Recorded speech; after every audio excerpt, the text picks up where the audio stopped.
धान की खेती करने का सोच रहे हैं तो इस साल आप ये 5 टेक्निक्स का जरूर ध्यान रखें। अगर आपने ये 5 टेक्निक्स का उपयोग कर लिया तो आने वाले 5 महीने बाद जब फसल कटेगी तो लोग खुद पूछेंगे इतना जबरदस्त उत्पादन कैसे हुआ। ये 5 टेक्निक्स में कोई पैसे का खर्च नहीं लगने वाला है, ये बस असरदार और आसान तरीके हैं जिन्हें अगर आप बुआई से पहले और बाद में करते हैं तो मिट्टी की ताकत बढ़ेगी, बीज अंकुरण अच्छा होगा और ना ही नर्सरी में कोई कीट या रोग आएंगे और पैदावार तो अच्छी होगी ही। तो कौन सी है वो 5 टेक्निक्स, यही सब हम बात करने वाले हैं आज के वीडियो में। तो बिना देरी करे वीडियो को शुरू करते हैं।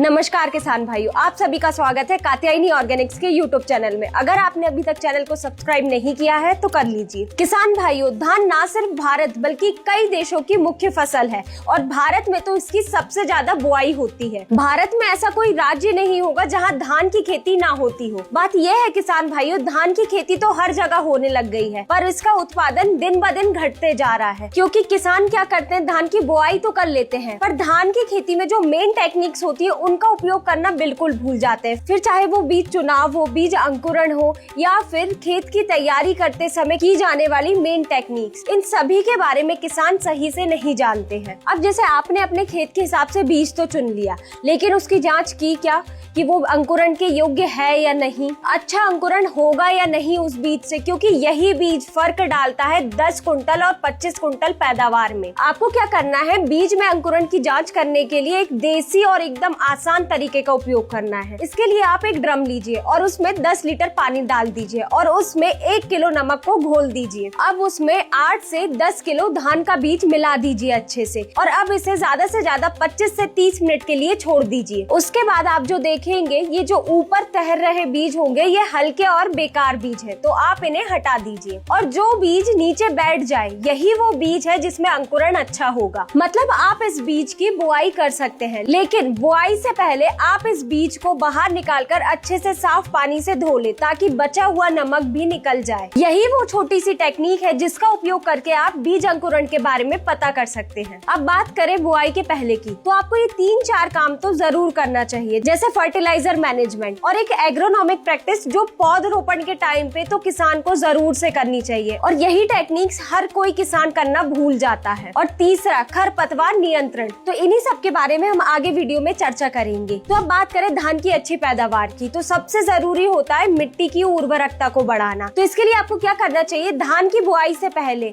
अगर आप सीधी बुआई करते हैं धान की तो पूरे खेत में हरी खाद लगा दीजिए। वहीं अगर आप पौधरोपण विधि से बुआई करते हैं तो जिस एरिया में नर्सरी तैयार करते हैं उसको छोड़कर पूरे खेत में हरी खाद लगा दीजिए। आप ये हरी खाद के रूप में मूंग, ढैंचा, लोबिया जैसी फसलों का उपयोग करें। इनके कई सारे फायदे हैं, जैसे ये जड़ों में मौजूद नोड्यूल्स के जरिए जो भी हवा में मौजूद नाइट्रोजन रहता है उसे मिट्टी में इकट्ठा कर देता है, जिससे यूरिया की जरूरत काफी हद तक कम हो जाती है। और साथ ही जब ये फसलें मिट्टी में सड़ती हैं तो मिट्टी में मौजूद सूक्ष्म जीवों को खाना मिलता है, इससे धान की जड़ों का विकास अच्छी तरह से होता है। अगर आप ये हरी खाद वाली फसलों को अभी लगाते हैं तो इन्हें लगभग 35 से 45 दिन तक अच्छी तरह बढ़ने दें और इसके बाद इन्हें रोटावेटर या फिर डिस्क प्लाऊ से इन्हें अच्छी तरह मिट्टी में मिला दें और इन्हें मिट्टी में मिलाने के बाद 15 से 20 दिन तक के लिए छोड़ दें। इस दौरान ये सड़कर मिट्टी में नाइट्रोजन, जैविक पदार्थ और सूक्ष्म पोषक तत्वों को मिट्टी में छोड़ता है। किसान धान की बुआई 2 तरीके से करते हैं, पहला डायरेक्ट बुआई या फिर जिसे सीधी बुआई भी बोलते हैं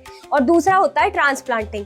अब अगर डायरेक्ट बुआई की बात करें तो आप धान के बीज को सीड ड्रिल द्वारा ही बुआई कर सकते हैं और सीड ड्रिल में बुआई करते समय ही आप धान के बीज के साथ साथ फर्टिलाइजर भी मिला दीजिए। दूसरा, या तो आप हाथ से फेंककर धान की बुआई कर सकते हैं।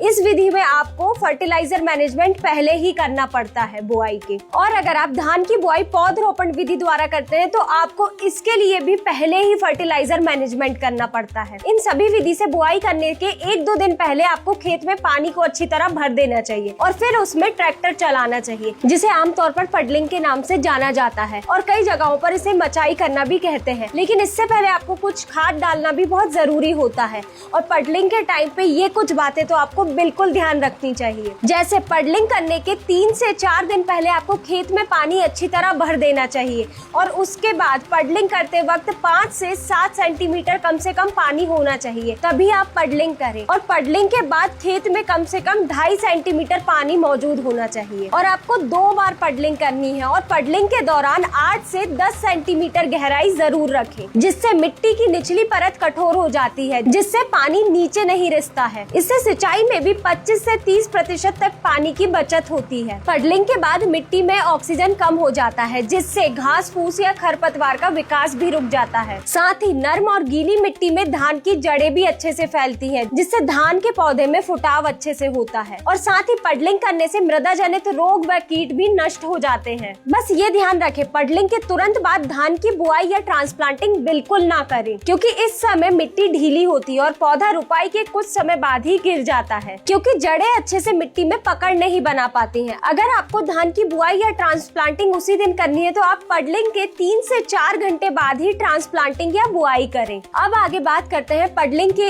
1-2 दिन पहले आपको खेत में फर्टिलाइजर डालने हैं। चाहे आप डायरेक्ट बुआई कर रहे हो या फिर आप ट्रांसप्लांटिंग या फिर रोपण विधि द्वारा बुआई कर रहे हो, आपको ये सेम ही फर्टिलाइजर डालना है। पहला, आपको डीएपी 1 एकड़ में तकरीबन 50 किलो डालना है। उसके साथ ही साथ पोटाश आपको 25 किलो डालना है। ज्यादा डालने की आपको जरूरत नहीं है। आपको इसके साथ एक ऑर्गेनिक फर्टिलाइजर भी डालना है, जैसे एनपीके बायो कंसोर्टिया।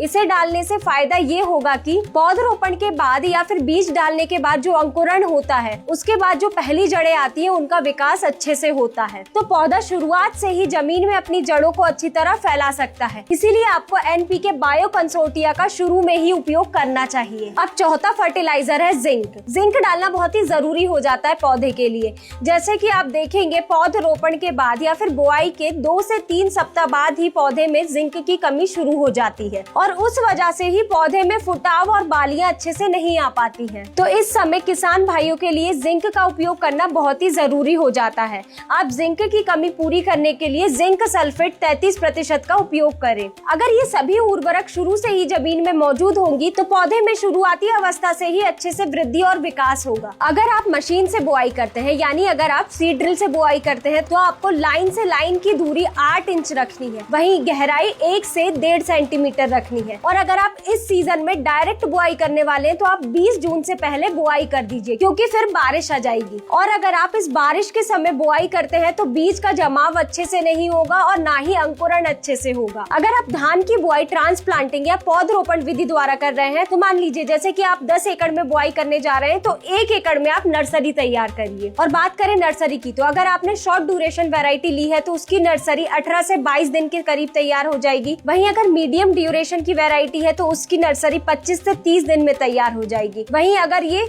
ज्यादा अवधि वाली वैरायटी है तो उसकी नर्सरी 35 से 40 दिन के लगभग तैयार हो जाएगी। और ये नर्सरी तैयार करने के बाद आपको एक बहुत ही जरूरी काम करना है पौधरोपण से पहले। जैसे कि आप अगर धान की बुआई करने जा रहे हैं पौधरोपण विधि द्वारा, तो जब धान का आप रोपा उखाड़ेंगे तो वो कम से कम 1 से 1.5 फीट लंबा होता है, तो उसमें से 1/3 भाग आप काट दीजिए, क्योंकि इससे क्या होगा, जो तना छेदक कीट है ना, वो अक्सर नर्सरी स्टेज पर ही आ जाता है।